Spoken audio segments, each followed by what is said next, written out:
I think it works. I think I did it. Holy shit, I think I did it.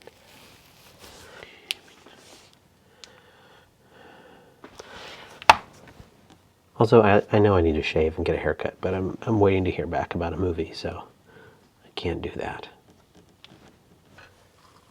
Hey, it turns on. But, as expected, cannot turn on Face ID. I was bummed that I broke the sensor. So that kind of sucks. Cannot turn on Face ID.